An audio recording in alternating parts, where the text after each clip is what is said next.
Ya. La primera pregunta es, ¿para qué nos sirve una zona franca? Muy bien, las zonas francas tienen muchas utilidades. Bueno, antes que nada, me presento, yo soy Dani Wilson Ramírez y bueno, voy a tratar de responder las preguntas que ustedes me hagan en la medida de mis capacidades y mis posibilidades. Em, bueno, y a la pregunta, la respuesta. Mm, la importancia de las zonas francas siempre ha sido el poder impulsar la economía nacional, el poder de alguna manera incentivar al crecimiento económico, a la generación de empleo, a la transferencia de tecnologías, ¿no? Que se pueden hacer a través de estas zonas francas. Ya. Y otra pregunta sería, ¿a qué se dedica una zona franca industrial? Bueno, en una zona franca industrial se realiza operaciones industriales de transformación, elaboración, reacondicionamiento, ensamblaje de productos finales o bienes intermedios con incorporación de bienes y servicios para ser importados o reimportados al territorio ganadero nacional o ser expedidos a territorio extranjero.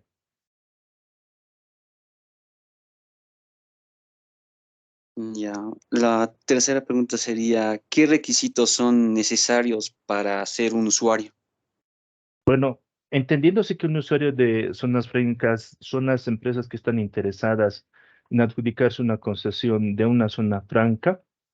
em, y bueno, recordando lo que dice la circular 111, si más no me acuerdo mal, del año 2016, se necesita testimonio original de constitución de sociedad, un original de la matrícula de comercio, en este caso del CEPREC, un original de un certificado de inscripción en el padrón nacional, y que esto debería de ser en el Servicio de Impuestos Nacionales, un balance de apertura o estados financieros de la última gestión, si es que ya es una empresa en marcha, un original de documentación que acredite el derecho de propiedad, ¿no? Del usufructo del solicitante, planos topográficos, planos de construcción, planos de zonificación, el proyecto de desarrollo de la zona franca, si es que va a ser tipo SOFRA, y proyectos de reglamento interno que vayan a ejecutarse dentro de la zona franca. Creo que son todos esos los requisitos. Ya. Y otra pregunta, ¿qué mercancías mayormente, no, qué tipo de, espera un ratito, De acuerdo. así, ¿a qué mercancías se le prohíbe el ingreso a una zona franca en Bolivia? Bueno, creo que las mercancías prohibidas deberían denominarse como las mercancías que no pueden ingresar a una zona franca. Armas de fuego, estupefacientes, sustancias psicotrópicas, animales y plantas vivas de que estén en peligro de extinción, residuos peligrosos, bienes culturales, monedas falsas o adulteradas o que se asemejen mucho a las monedas de circulación, publicaciones y objetos obscenos, ¿no? Creo que son todas esas las mercancías, bueno, prohibidas, tienen el mismo tratamiento que van a tener las mercancías que ingresan al territorio nacional. No es que están prohibidas, sino que más bien necesitan de control para su ingreso. No es del todo cierto eso que sea realmente prohibido, prohibido, ¿no? Sino se necesita una autorización previa para tal efecto. Ya, muchas gracias, ingeniero. Ahora mis compañeros le van a hacer otras preguntas. Vale.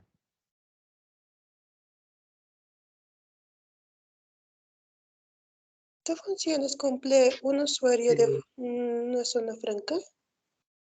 Bueno, un usuario de zona franca es en cierta forma va a administrar, ¿no? Todo lo que es una zona franca y todas las actividades que se van a desarrollar ahí. Bueno, más funciones de administración principalmente.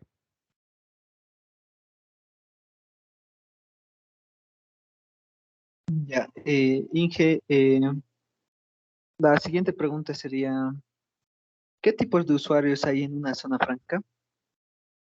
Mm, el usuario operador, el usuario industrial, el usuario industrial de servicios, el usuario comercial, el usuario administrador de la zona franca, el usuario expositor.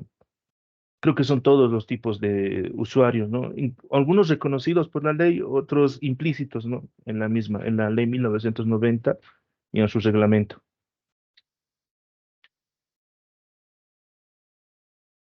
Está bien, ingeniero, gracias. De acuerdo. ¿Alguna pregunta más? Es mi hijo, pues. Licenciado, Mm. licenciado, buenas tardes, ¿cómo está? Yo Luis, tengo ¿cómo una está? pregunta. Vale. ¿Qué tipo de documentos tenemos que tener en cuenta a la hora de realizar una importación? Ya, miren, según el artículo 111 del reglamento a la Ley General de Aduanas, si más no me acuerdo mal, yo podría citar tres documentos principales, ¿no? Estaríamos hablando entre los comerciales sobre la factura comercial, sobre la lista de empaque que puede o no tener si la mercancía es heterogénea, y estaríamos hablando sobre el documento de transferencia. Ahora, otros que también tienen importancia y creo que no corresponderían más bien a los comerciales serían los documentos logísticos, dependiendo del medio de transporte por el que se haya transportado, un MIG DTA, por ejemplo, un TIP DTA, un Airwheel Bill, un Bill of Lading, depende, ¿no? Del caso. El contrato, me olvidaba decir que es un documento comercial también, que muchas veces no se obliga porque no siempre se puede contar con un contacto, con un contrato. Y esto se debe a las distancias en las que se encuentran, ¿no? Los lugares en los que se reportan los compradores y vendedores. Bueno, entre otros, entre otros. Y ya, muchas gracias. Otra pregunta. Vale. ¿Por qué es necesario una agencia despachante? ¿Cuál es su importancia? Las agencias despachantes son auxiliares de la función aduanera.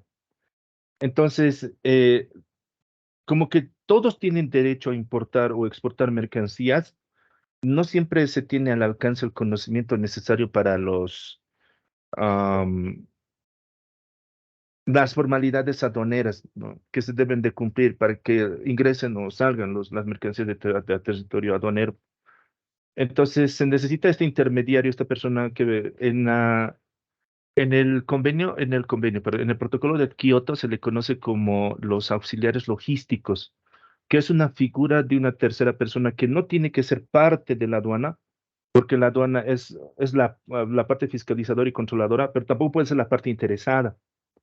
¿Ya? Entonces, para intermediar entre estos dos está la agencia despachante de aduanas, ¿no? El auxiliar logístico, como dicen, mire que esto es una traducción bien burda, porque tiene otro nombre en verdad en el convenio, en el protocolo de Kioto. Entonces, esta persona es un conocedor, un experto en lo que son las operaciones aduaneras para la importación y para la exportación. Entonces, es el que se va a encargar de la parte técnica y de poder representar, en este caso, al operador, importador o exportador, ya depende de quién sea, ¿verdad? Para que a nombre de él pueda llenar y cumplir con estas formalidades, tiempos, llenado de formularios, nomenclatura arancelaria, valoración aduanera, ¿no? Y pueda correctamente presentar y coadyuvar en este procedimiento de importación para conformidad de la aduana nacional. Entonces, va a velar tanto por lo que va a ser el importador y cómo va a coadyuvar con lo que va a ser la aduana nacional para precisamente mediante esta facilitación el cumplimiento de las formalidades aduaneras se pueda llegar a, bueno, recabar los aranceles, más que recabar los ingresos que tiene que recabar la aduana nacional sin ninguna dificultad, ¿no? Con respecto al cumplimiento de estas formalidades. Listo. Y la última pregunta, licenciado, por favor. ¿Cuál sería el procedimiento de entrada para que ingrese una mercancía que está prohibida o como dice, no está? ¿Cuál sería el procedimiento de ingreso de armas? Ya. En el caso de armas, por ejemplo, para las armas hay que solicitar un certificado del Ministerio de Defensa. No es una autorización, perdónenme, una autorización, mil disculpas, una autorización PREDO. Entonces, en específico, faltaría la verdad, tratándoles de mencionar todo el procedimiento que se necesita. Solo sé que debemos de sacarlo del Ministerio de Defensa y sobre los requisitos específicos. Venga, francamente nunca he estado en una importación de armas de fuego o armas que estén eh, bajo tuición del Ministerio de Defensa, generalmente que se clasifica en el capítulo 93, ¿no? Pero sí sé que que este proceso debería de comenzar en el Ministerio de Defensa. Listo, ingeniero, muchas gracias. Eso era todo. Mil gracias. A ustedes. Cuídense mucho, Muchas ¿eh? gracias. No, a ustedes Hasta más luego. bien. Gracias, ingeniero. Gracias, en serio, gracias. No, pues de qué, no se preocupen. Cualquier cosa me dicen, ¿eh?